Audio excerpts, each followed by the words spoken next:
चलो देखो बेटा, आज हम लोग नया चैप्टर चालू करने जा रहे हैं जिसका नाम है इक्विलिब्रियम। क्या नाम है? इक्विलिब्रियम। आपके केमिस्ट्री का चैप्टर है।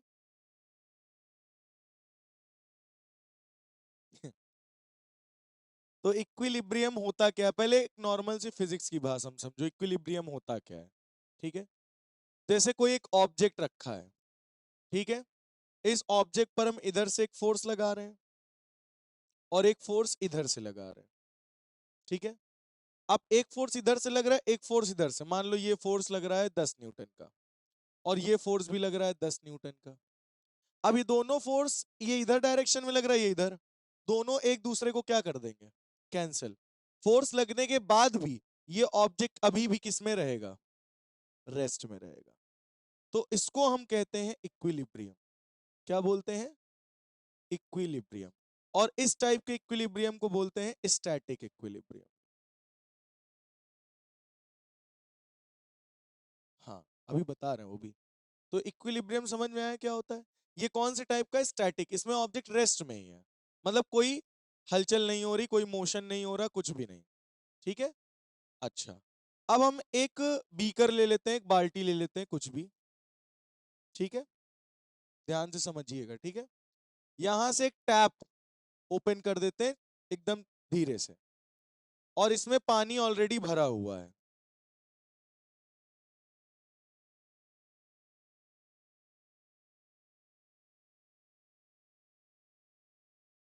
ये पानी भरा हुआ है। अब इसमें हम ड्रॉप बाई ड्रॉप इसमें क्या कर रहे हैं? पानी इसमें गिरा रहे हैं। ठीक है, ध्यान से सुन लीजिएगा।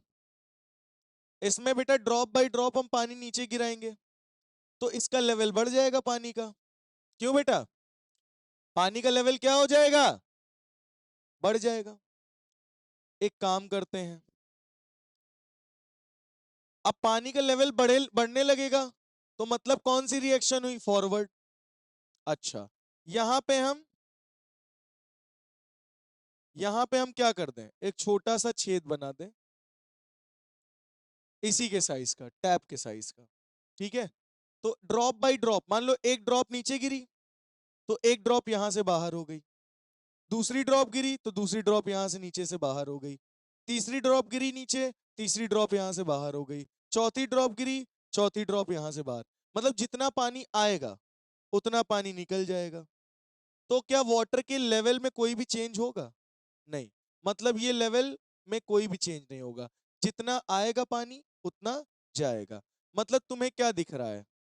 फॉरवर्ड रिएक्शन की स्पीड बैकवर्ड रिएक्शन की स्पीड से क्या है? इक्वल है ना। तो तुम्हें ये किस में दिखेगा? एक इक्विलिब्रियम में। दिखेगा या नहीं दिखेगा? क्योंकि इसमें तुम्हें चेंजेस बाहर से तो नहीं दिखाई पड़ रहे हैं, लेकिन अंदर इसके चेंजेस हो रहे हैं। जितना पानी आ रहा है उतना जा रहा है ना। तो लेवल वही बना रहेगा। मतलब ये किसमें है? इक्विलिब्रियम। या इस टाइप के इक्विलिब्रियम को बोलते हैं डायनेमिक इक्विलिब्रियम। क्या बोलते हैं? Dynamic equilibrium. क्या बोलते हैं बेटा? Dynamic equilibrium. मतलब हम कह सकते हैं फॉरवर्ड रिएक्शन की जो स्पीड है, क्या बोला हमने? हाँ, फॉरवर्ड रिएक्शन की जो स्पीड है, अब ध्यान से सुनो, जितनी तेजी से नीचे पानी गिरेगा उतनी तेजी से नीचे से निकलेगा। एक ड्रॉप गिरी, एक ड्रॉप नीचे गिर गई। दूसरी ड्रॉप गिरी इसमें, दूसरी ड्रॉप नीचे से बाहर। तीसरी ड्रॉप आई, तीसरी ड्रॉप नीचे से बाहर। चौथी ड्रॉप आई, जितना पानी आएगा उतना जाएगा। मतलब फॉरवर्ड रिएक्शन की स्पीड किसके बराबर होगी? बैकवर्ड रिएक्शन के स्पीड के बराबर होगी। तो ऐसा हमें लगेगा कि इसका वाटर लेवल उतना ही है, और सही बात है, वाटर लेवल उतना ही है। लेकिन अंदर कोई हमें लगेगा कोई चेंजेस नहीं हो रहा। वाटर लेवल उतना ही देख के हमें ऐसा लगेगा कि इसका वाटर लेवल उतना ही है, ना बढ़ रहा है ना घट रहा है। तो हमको लगेगा इसमें कुछ हो ही नहीं रहा है। लेकिन एक्चुअल के इसके अंदर पानी आ रहा है और जा रहा है। मतलब ये पानी रेस्ट में नहीं है, पानी मोशन में है, लेकिन है इक्विलिब्रियम में। इसका लेवल क्या है? उतना ही है। लेवल ना बढ़ रहा है ना घट रहा है। तो इस टाइप के इक्विलिब्रियम को क्या बोलोगे? डायनामिक इक्विलिब्रियम बोलो क्या ये बात आपको समझ में आई या नहीं आई?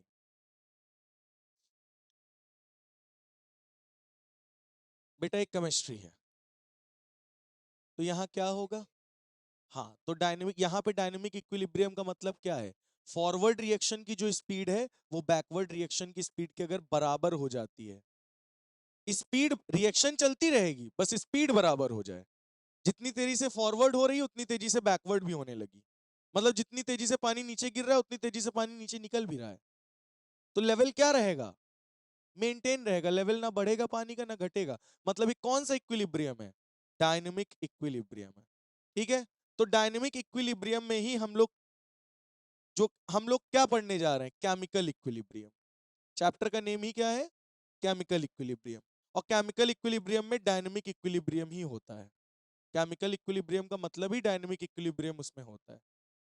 जितनी भी केमिकल रिएक्शन इक्विलिब्रियम में आती हैं उन सब में डायनेमिक इक्विलिब्रियम होता है, स्टैटिक नहीं, डायनेमिक होता है। मतलब जितनी तेजी से रिएक्टेंट से प्रोडक्ट बनता है उतनी तेजी से प्रोडक्ट से रिएक्टेंट भी बनता है। तो एक तरफ फॉरवर्ड रिएक्शन की स्पीड घटती है, बैकवर्ड की बढ़ती है, एक टाइम पे दोनों की स्पीड कांस्टेंट हो जाती है।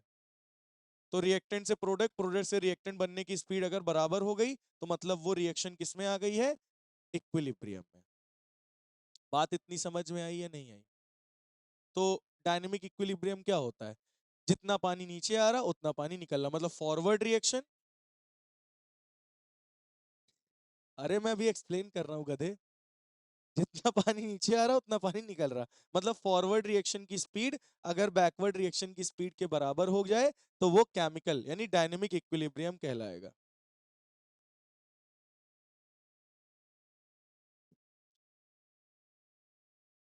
तो बेटा ये बताओ, स्टैटिक इक्विलिब्रियम समझ में आया? डायनेमिक में क्या बताया मैंने? डायनेमिक में मैंने बताया जैसे टैप ओपन किया तुमने, ठीक है, वहां से ड्रॉप बाय ड्रॉप तुमने पानी नीचे गिराई, बेटा बात नहीं, तो मैंने एक उतना ही बड़ा होल यहाँ नीचे बना दिया। अब जितना ड्रॉप पानी नीचे गिरेगा उतना ही ड्रॉप बाहर गिरेगा, ठीक है। तो पानी का जो लेवल है, अच्छा पानी नीचे जब गिरेगा तो वाटर लेवल बढ़ना चाहिए, हमें ऐसा लगेगा। और जब पानी नीचे गिर रहा तो हमें ऐसा लगता है कि इसका वाटर लेवल घटना चाहिए। लेकिन इसका लेवल ना बढ़ रहा है ना घट रहा है, क्योंकि जितना पानी गिर रहा है उतना पानी निकल जा रहा है सेम अमाउंट में। जितना अमाउंट में पानी आ रहा है उतना ही सेम अमाउंट में जा रहा है। ओ भैया, तो इसको क्या बोलोगे? क्या बोलोगे? Dynamic equilibrium. फॉरवर्ड रिएक्शन की स्पीड यानी पानी आने की स्पीड, पानी निकलने की स्पीड दोनों की अगर सेम हो जाती है तो उसे हम लोग क्या कहेंगे? Dynamic equilibrium. और यही सेम चीज अप्लाई होती है हमारे केमिकल इक्विलिब्रियम में। तो केमिकल रिएक्शंस जितनी भी हैं केमिकल इक्विलिब्रियम में हम लोग डायनेमिक इक्विलिब्रियम ही पढ़ते हैं, वो डायनेमिक इक्विलिब्रियम में ही रहती है, कोई भी स्टैटिक इक्विलिब्रियम में नहीं होती। तो इसके आगे हमें डायनेमिक ही पढ़ना है। तो डायनेमिक होपफुली आपको समझ में आ गया होगा होता क्या है। ठीक है, अब इसके बाद बेटा हम लोगों ने दो टाइप की रिएक्शन पढ़ी होंगी, एक रिवर्सिबल एक इरिवर्सिबल। तो पहले हम लोग इरिवर्सिबल रिएक्शन देख लेते हैं क्या होती है।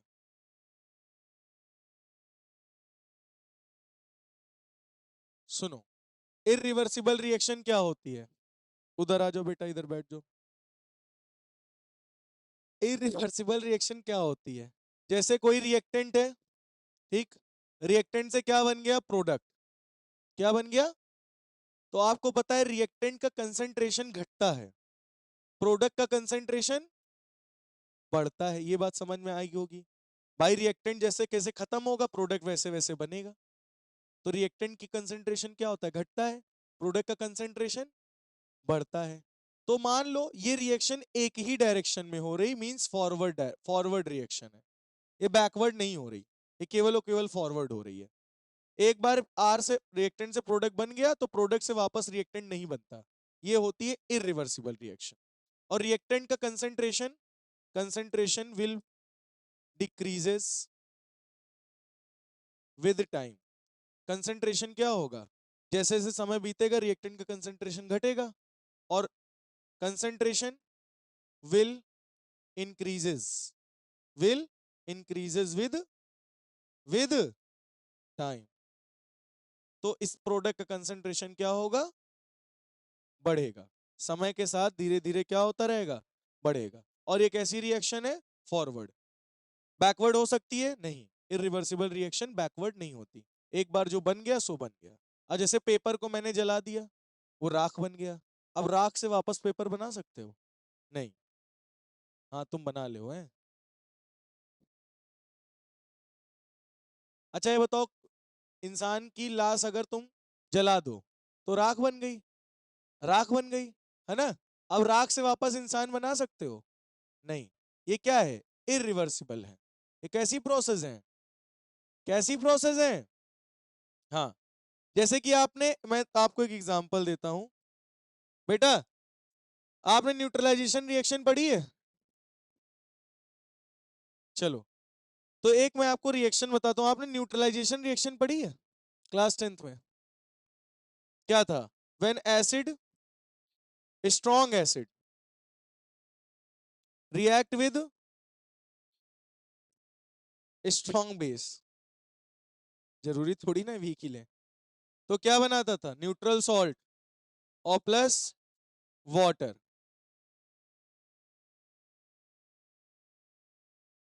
ठीक है, तो स्ट्रॉन्ग एसिड में एग्जांपल हम ले लेते हैं H2SO4। स्ट्रॉन्ग बेस में हम लोग ले लेते हैं NaOH। और इससे क्या बनेगा बेटा? Na2SO4 plus H2O। ठीक है, ये बनेगा। अब क्या बताओ भाई, ये बताओ H2SO4 की क्या बिहेवियर है, क्या प्रॉपर्टी है? H प्लस लूज करने की। NaOH की क्या प्रॉपर्टी है? OH लूज करने की। अब तुम सोचो, Na2SO4 और वाटर मिला के वापस ये एसिड और बेस बना सकते हो क्या? इनको गेन करने की इसके पास प्रॉपर्टी नहीं है। तो एक बार इन एसिड और बेस मिला के सॉल्ट और वाटर बना दिया तो खत्म बात। अब वो इससे वापस ये बना सकते हो? नहीं बन सकता। तो ये कैसी रिएक्शन है? ये इरिवर्सिबल रिएक्शन है, फॉरवर्ड ही केवल होती है, बैकवर्ड में नहीं आती, वापस वो नहीं बना सकते तुम। समझ में आई बात? और जैसे तुमने गेहूं लिया, गेहूं का आटा, उसमें पानी मिलाया, चीनी मिलाया, बिस्किट बना दिया। अब बिस्किट से वापस गेहूं का आटा, चीनी और पानी अलग कर सकते हो? अलग कर सकते हो? नहीं कर सकते। तो कैसी रिएक्शन है? इरिवर्सिबल। समझ में आ गई बात? अब जैसे तुमने मान लो कोयला ले लिया, कोयला जानते हो ना? हाँ, अखिलेश भाई, कार्बन है, ठीक है, कोयला है, ऑक्सीजन के साथ क्या है?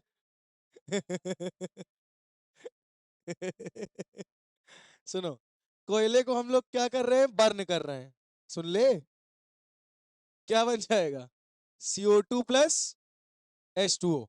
अच्छा, कोयले को तुमने जला दिया, उससे CO2 निकला और पानी निकला। अब उन दोनों CO2 पानी मिला के वापस कोयला बना सकते हो?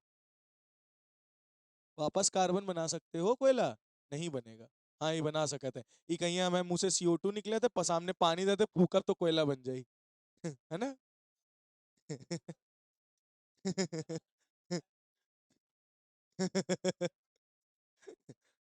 तो ये फॉरवर्ड रिएक्शन है, रिवर्सिबल नहीं है ये इरिवर्सिबल, ये भी रिएक्शन है। और जैसे प्रेसिपिटेशन रिएक्शन पढ़ा है, ये भी इरिवर्सिबल है, प्रेसिपिटेशन रिएक्शन भी। पता है? जैसे हम एक एग्जांपल लेते हैं, सिल्वर नाइट्रेट AgNO3 प्लस नमक ले लेते हैं NaCl। क्या बन जाएगा? AgCl plus NaNO3। तो AgCl किस कलर का प्रेसिपिटेट बनेगा? व्हाइट कलर का। अब इस प्रेसिपिटेट से वापस तुम AgNO3 नहीं बना सकते। हाँ, ग्लिटेनियस व्हाइट बनेगा। ठीक है, तो ग्लिटेनियस व्हाइट कलर बनेगा। अब क्या तुम इससे AgCl से वापस AgNO3 और NaCl बना सकते हो? नहीं, नहीं बनेगा। तो ये भी क्या है? Irreversible process. और प्रेसिपिटेट पता है ना क्या होता है? कोई सॉल्यूशन में, जैसे सॉल्यूशन लो, जैसे उसमें मिट्टी डाल दो, घोल दो, फिर धीरे धीरे मिट्टी नीचे बैठ जाएगी, तो जो पार्टिकल सेटल डाउन हो जाते हैं नीचे, उसे प्रेसिपिटेट कहते हैं। Insoluble substance. कौन सा सब्सटेंस? इनसॉल्यूबल। नहीं है? तो इरिवर्सिबल रिएक्शन क्या होती है? जो एक बार हो गई, बन गया रिएक्टेंट से प्रोडक्ट, वो बन गया, अब वापस प्रोडक्ट से रिएक्टेंट नहीं फॉर्म होता, उसे क्या बोलते हैं बेटा? Irreversible reaction. ठीक है, अब हम लोग पढ़ने जा रहे हैं रिवर्सिबल रिएक्शन। कौन सी रिएक्शन? कौन सी? और रिवर्सिबल रिएक्शन में ही हमें केमिकल इक्विलिब्रियम देखने को मिलेगा। केमिकल इक्विलिब्रियम हमें रिवर्सिबल में देखने को मिलेगा, इरिवर्सिबल में कहाँ इक्विलिब्रियम देखने को मिलेगा? इसमें भैया रिएक्टेंट से प्रोडक्ट बन गया, काम खत्म। इसमें कौन सी इक्विलिब्रियम देखोगे, है ना? इसका कंसंट्रेशन घटेगा, इसका कंसंट्रेशन बढ़ेगा। बात समझ में आ गई? चलिए नेक्स्ट अपना टॉपिक नोट करोगे क्या? नोट कर लो फिर, कह रहे आओ क्या। चलो अब नेक्स्ट टॉपिक है अपना कौन सा बेटा? Reversible reaction. कौन सी रिएक्शन है बेटा? ओ भैया कौन सी रिएक्शन है? Reversible reaction. रिवर्सिबल रिएक्शन क्या होती, पहले ध्यान से समझो। जैसे A प्लस B मिलाकर क्या बना? C plus D। ठीक है, ये रिएक्शन। अच्छा ध्यान से सुन लो बेटा, ओ भैया ध्यान से सुनना। जैसे मान लो A जो है वो 2 मोल है, B भी कितने मोल है, C और D अभी 0 0 मोल है ना? वो अभी बना ही नहीं, खाली हमने A और B को अभी रिएक्टेंट्स को लिया है। अब आपस में इनको रिएक्ट कराएंगे, और जैसे ही रिएक्ट कराएंगे तो A प्लस बी से क्या बन जाएगा? C प्लस डी, है ना? मान लो 1 मोल ये बन गया, 1 मोल ये बन गया, और 1 मोल ये बचा, 1 मोल इधर इसका बचा। बोलो समझ में आई बात? मतलब ये रिएक्शन कौन सी हुई? फॉरवर्ड, है ना? ये रिएक्शन कौन सी हुई? फॉरवर्ड रिएक्शन हुई। ए प्लस बी मिलकर क्या बन गया? C plus D. इनिशियली यही होगा या नहीं होगा, पहले ये बताओ। अब जैसे ही सी प्लस डी बन गया, जैसे ही सी प्लस डी बना 1 और 1 मोल, वैसे ही सी प्लस डी क्या बनाना चालू कर देगा? ए प्लस बी। ये कौन सी रिएक्शन हो गई? Backward reaction. ये बात कितने बच्चों को आई? जैसे जैसे समय बीतेगा, विद टाइम, विद टाइम, जैसे जैसे समय बीतेगा सी और प्लस डी बनेगा, तो वो जैसे ही बनेगा वो क्या बनाना चालू कर देगा? तुरंत ए प्लस बी बनाना चालू कर देगा। ए प्लस बी 2 2 मोल थे, वो दोनों रिएक्शन करेंगे, क्या बना लिया? C plus D. 1 1 मोल बना सी प्लस डी। जैसे ही समय के साथ सी प्लस डी का 1 1 मोल बना, वैसे ही सी प्लस डी मिलकर क्या बनाने लग जाएंगे? ए प्लस बी। Backward reaction. ये बात समझ में आई या नहीं आई, पहले ये बताओ। क्लियर हुआ? ये बात कितने बच्चों को आ गई? अच्छा, तो अब इसमें हुआ क्या? फॉरवर्ड रिएक्शन जो होगी उसकी स्पीड क्या होगी? घटेगी या बढ़ेगी? फॉरवर्ड रिएक्शन की स्पीड घटेगी या बढ़ेगी? घटेगी। फॉरवर्ड रिएक्शन तेजी से होना चालू करेगी, ये तो 0 0 था ना, ये स्पीड पकड़ेगी ना, रिएक्शन करेगी आपस में, पकड़ेगी तो ये बनाएगी सी प्लस डी, बनाएगा ना। अब ये भी दोनों चालू हो जाएंगे रिएक्शन करना, और ये ए प्लस बी बनाना चालू कर देंगे। तो फॉरवर्ड रिएक्शन पहले बहुत तेजी से होगी, फिर उसकी स्पीड घटती जाएगी। और ये दोनों बैकवर्ड रिएक्शन अभी 0 थे, अब 1 1 मोल हुए, अब रिएक्शन ये चालू करेंगे, तो इनकी स्पीड अब बढ़ेगी 0 से। फॉरवर्ड रिएक्शन की स्पीड घट रही है, बैकवर्ड रिएक्शन की स्पीड बढ़ रही है, और एक टाइम पे दोनों स्पीड आके क्या हो जाएंगी? बराबर। रुक, फिर से मैं बोल रहा हूं, ध्यान से सुन लो, मैं फिर से बता दे रहा हूं, ध्यान से सुनो। हम हमारे पास a प्लस बी है, गिव्स क्या बन रहा है? c plus D. ये बात समझ में आई? ये 2 मोल है, ये भी 2 मोल है, ये अभी कुछ नहीं बना, 0 0 मोल है। ठीक, आफ्टर कुछ टाइम, मतलब कुछ समय बाद, बहुत तेजी से रिएक्शन होगी इसमें, पार्टिकल्स आपस में कोलाइड करेंगे तेजी से, और तेजी से क्या फॉर्म करना चालू कर देंगे? C plus D. यानी A प्लस बी से तुरंत क्या बनना चालू हो जाएगा? C plus D. यानी कैसी रिएक्शन होगी? मतलब इस बहुत ही स्पीड में चालू होगी होना, है ना? और धीरे धीरे ये इनिशियली क्या होगा? यही होगा इनिशियली, क्या होगा?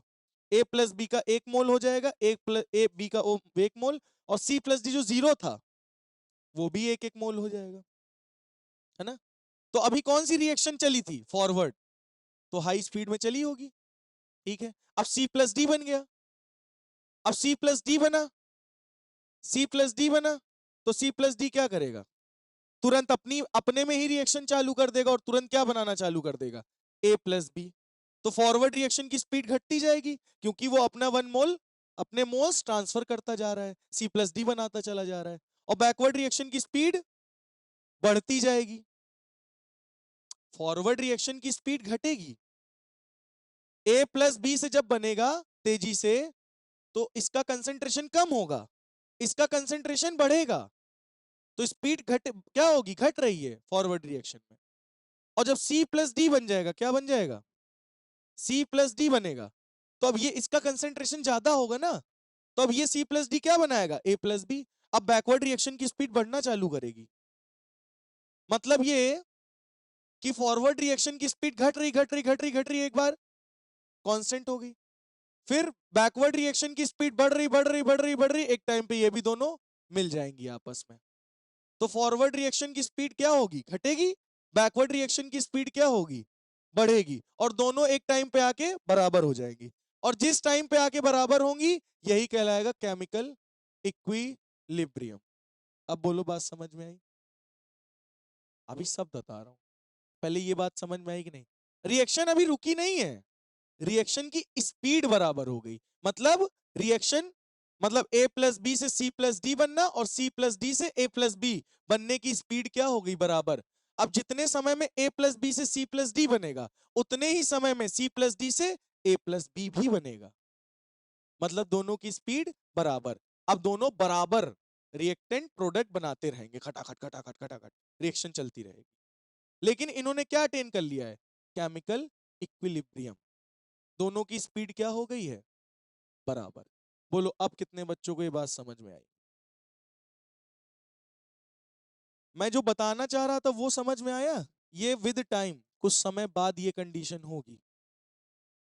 भाई पहले इसके पास दो दो मोल थे, इसका कंसेंट्रेशन घटेगा तेजी से, घटेगा तो स्पीड पकड़ेगा ना, रिएक्शन करेगा, और इसका कंसेंट्रेशन बढ़ेगा, और जैसे ही ये घटना चालू होगा ये बढ़ना चालू होगा, तो फॉरवर्ड रिएक्शन की स्पीड घटती जाएगी। भाई रिएक्शन, अच्छा तुम खुद ही सोचो, इधर सुनो पहले, अगर ये रिएक्शन A+B करके C+D बना रहा, इसका कंसेंट्रेशन घटेगा तो मटेरियल ही नहीं तो रिएक्शन की स्पीड स्लो नहीं हो जाएगी?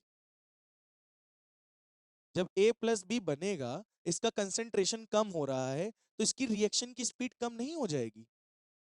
अब इसका कंसेंट्रेशन बढ़ गया, अब ये मटेरियल ही नहीं है ना रिएक्शन करने को, जितना मटेरियल था ये बना दिया इसने, अब इसके पास मटेरियल नहीं तो इसकी स्पीड घट रही है।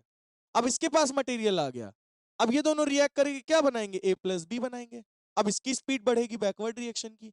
तो फॉरवर्ड रिएक्शन की घट रही है, बैकवर्ड रिएक्शन की बढ़ रही है, दोनों की स्पीड एक टाइम पे आके क्या हो जाएगी, बराबर हो जाएगी। और जिस समय बराबर हो जाएगी वो रिएक्शन क्या अटेन कर लेगी, डायनेमिक केमिकल इक्विलिब्रियम। समझ में आई बात? क्लियर हुआ? नहीं समझ में आया? आ गया?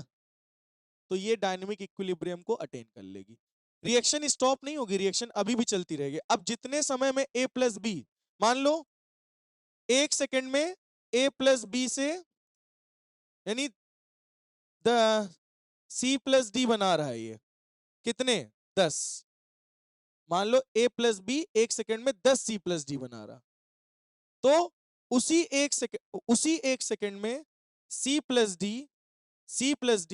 10A+B भी बनाएगा। A+B 1 सेकंड में 10 C+D बना रहा था, तो C+D भी 1 सेकंड में 10A+B बनाएगा, तभी तो दोनों की स्पीड बराबर है। जितना वो बना रहा है उतना वो भी बना रहा है, जितना पानी आ रहा था उतना पानी जा रहा है, मतलब ये यहाँ पे क्या अटेन कर लिया इसने, डायनेमिक इक्विलिब्रियम, यानी केमिकल इक्विलिब्रियम यहाँ पे हो चुका है। अब समझ में आई बात? तो रिएक्ट, अब जितना तेजी से रिएक्टेंट प्रोडक्ट बना रहा है उतनी तेजी से प्रोडक्ट वही रिएक्टेंट बना दे रहा है, यानी दोनों एक ही रफ्तार से काम कर रहे हैं, खट खट खट खट खट खट खट खट खट खट खट खट खट। समझ गए ना? क्लियर हो गया? पहले ये पहले ये प्रोडक्ट बना रहा था, प्रोडक्ट लेकिन रिएक्टेंट नहीं बना रहा था, तो वो फॉरवर्ड रिएक्शन थी। और जब प्रोडक्ट बन गया तो प्रोडक्ट रिएक्शन करके क्या बनाने लगा, रिएक्टेंट बनाने लगा, है ना? तो ये फॉरवर्ड रिएक्शन की स्पीड घटती जाएगी, बैकवर्ड रिएक्शन की स्पीड बढ़ती जाएगी, एक समय पे दोनों की स्पीड क्या हो जाएगी, कांस्टेंट हो जाएगी। और जहां पे इन दोनों की स्पीड क्या हो गई, बराबर, कांस्टेंट नहीं बराबर, जहां पे दोनों की स्पीड बराबर हो गई वहां पे क्या अटेन कर लेगा, केमिकल इक्विलिब्रियम। मतलब रिएक्शन, मतलब वो दोनों क्या हो गई है, इक्विलिब्रियम में। अब खटाखट दो, जितना रिएक्टेंट से प्रोडक्ट बनेगा उतना ही प्रोडक्ट से रिएक्टेंट भी बनेगा। समझ में आ गई बात? अब जैसे हम आपको एक एग्जांपल दे देते हैं।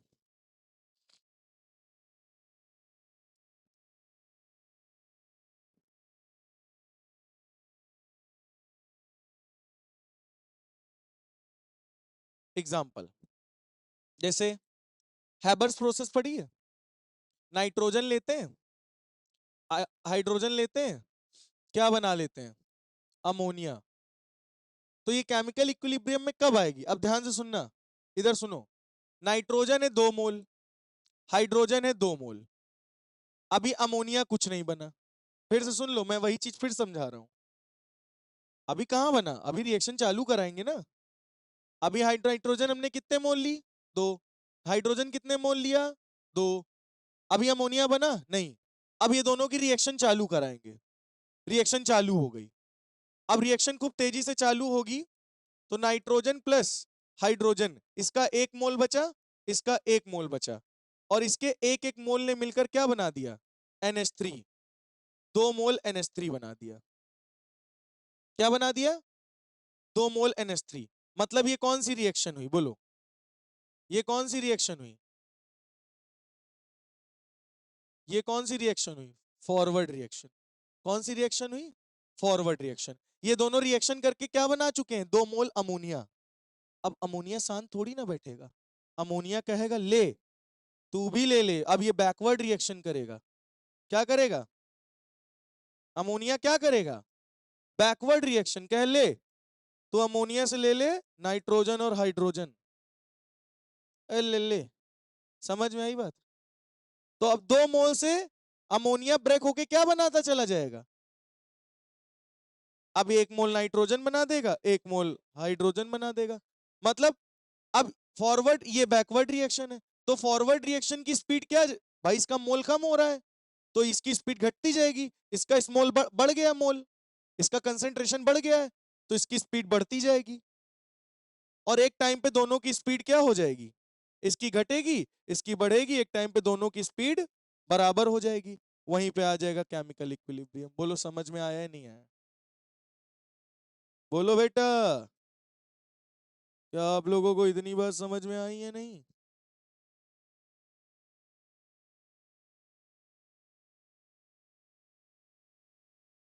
अच्छा, इसके कुछ एग्जांपल्स हम आपको और दे देते हैं जल्दी से। ये नोट हो गया आपका? चलो ये नोट कर लो जल्दी से। चलो अब हम लोग आगे बढ़ते हैं। तो हैबर्स प्रोसेस में अमोनिया फॉर्म होता है। अब एक होता है कांटेक्ट प्रोसेस, तुमने क्लास 10th में पढ़ी होगी।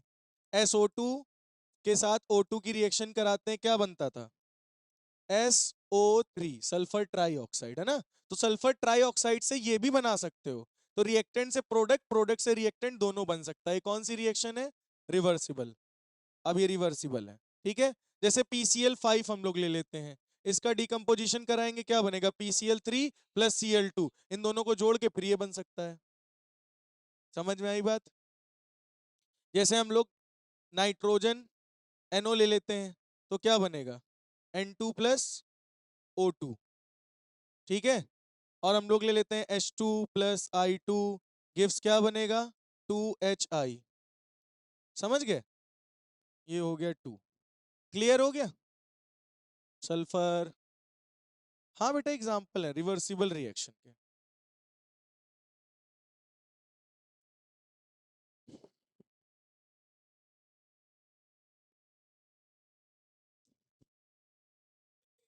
चलो, तो बेटा इसमें हमको समझ में क्या आया, चलिए एक बार मैं फिर से बता देता हूं। इसमें डायनेमिक इक्विलिब्रियम में हमने क्या देखा, डायनेमिक इक्विलिब्रियम में हम लोगों ने जाना कि रेट ऑफ फॉरवर्ड रिएक्शन किसके बराबर होगा, रेट ऑफ बैकवर्ड रिएक्शन।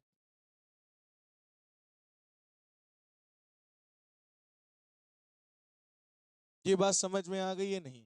तो डायनेमिक इक्विलिब्रियम में जो होता है, रेट, रेट का मतलब होता है speed. Speed of forward reaction अगर स्पीड ऑफ बैकवर्ड रिएक्शन के बराबर है, जितनी तेजी से रिएक्टेंट से प्रोडक्ट बन रहा है, जितनी तेजी से प्रोडक्ट से रिएक्टेंट बन रहा, उतनी तेजी से, अगर दोनों की स्पीड बनने की सेम है, रिएक्टेंट से प्रोडक्ट, प्रोडक्ट से रिएक्टेंट, रिएक्टेंट से प्रोडक्ट, प्रोडक्ट से रिएक्टेंट, ताता तन्ना ताना तिन्ना, समझ गए ना? तो इसका मतलब वो क्या है? डायनेमिक इक्विलिब्रियम में। किसमें है वो? डायनेमिक इक्विलिब्रियम में। ठीक है। जैसे कि अगर मैं बात करूं Haber's process, nitrogen plus hydrogen क्या बनाएगा? अमोनिया बनाएगा ना?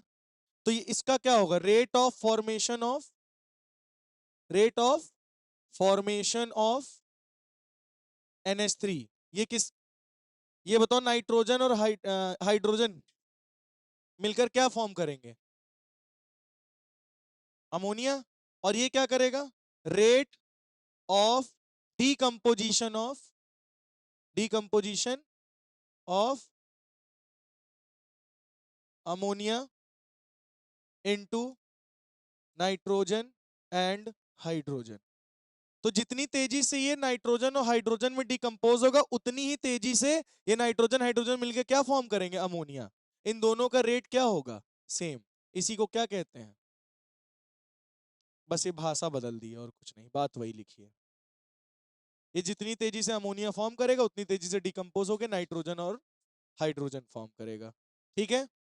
लेकिन एक टाइम आएगा जब ये चीज बराबर हो जाएगी ना, तो दोनों का कंसंट्रेशन जो हो जाएगा बेटा, कंसंट्रेशन ऑफ अमोनिया क्या हो जाएगा?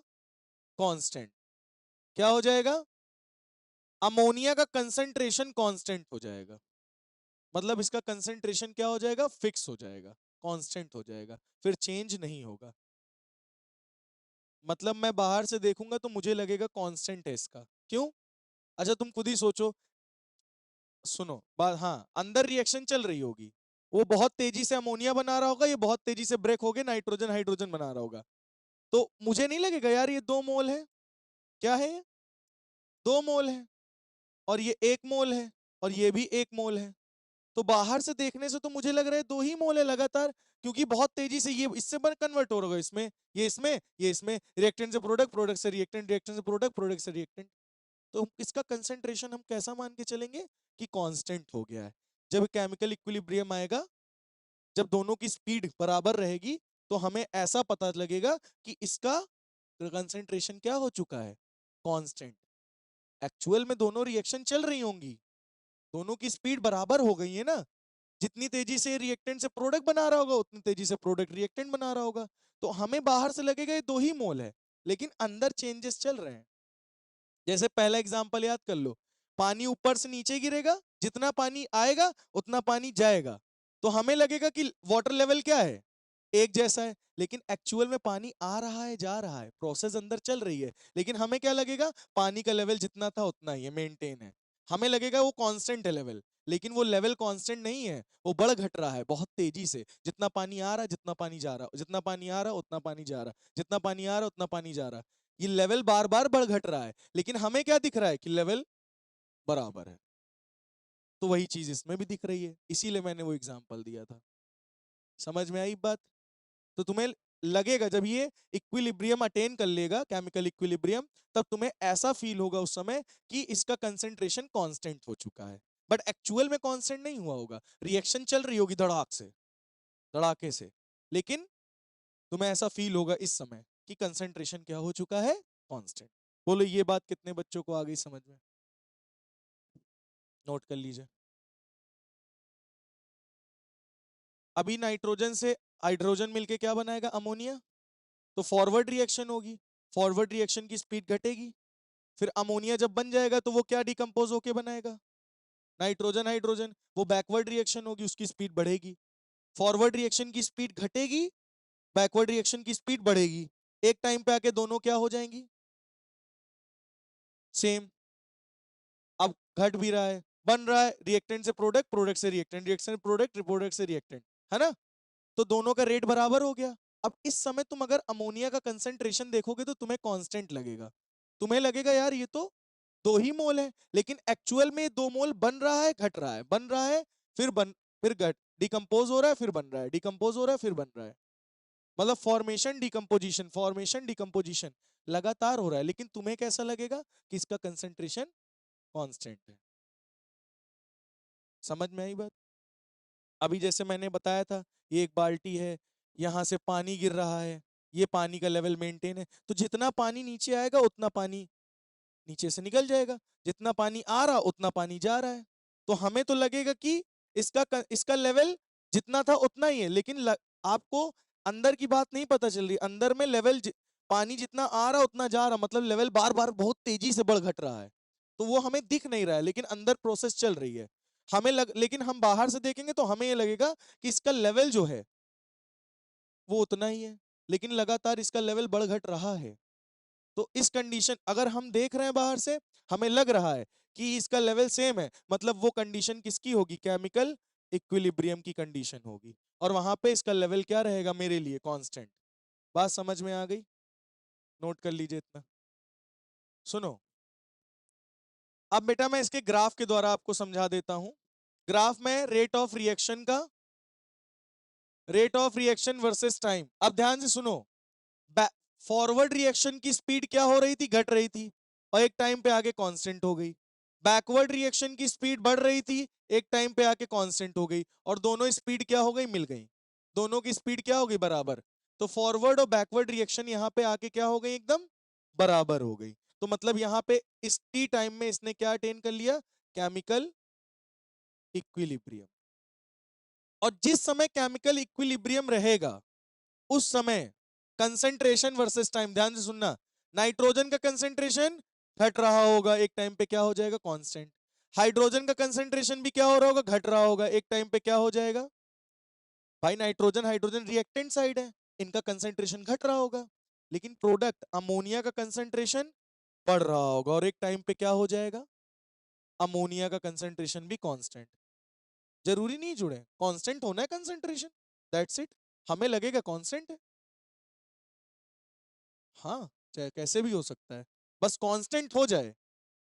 रिएक्टेंट का घटते घटते कांस्टेंट हो जाए, प्रोडक्ट का बढ़ते बढ़ते कंसंट्रेशन कांस्टेंट हो जाए। समझ में आई बात? तो मतलब कंसंट्रेशन क्या हो गया एक टाइम पे सभी का? कांस्टेंट। और ये कब, कौन सी कंडीशन में होगा? At chemical equilibrium. Chemical equilibrium जब हो जाएगा तभी ये कंसंट्रेशन क्या हो जाएगा? कांस्टेंट। तो जितने टाइम टी में कांस्टेंट हुआ, केमिकल इक्विलिब्रियम अटेन करेगा, उतने ही टाइम में इसका कंसंट्रेशन क्या हो जाएगा बेटा? कांस्टेंट। समझ में आ गई बात? तो बेटा ये ग्राफ है, इसको भी आप लोग बना लीजिए और यहां लिख लीजिए concentration of each reactant and each product becomes concentration of each reactant and each product becomes constant at equilibrium। तो इक्विलिब्रियम जब होगा तो उस कंडीशन में आपका कंसंट्रेशन दोनों रिएक्टेंट और प्रोडक्ट का क्या होगा? कांस्टेंट। क्लियर हो गई ये बात? इतना नोट कर लीजिए, फिर आगे कल मिलेंगे।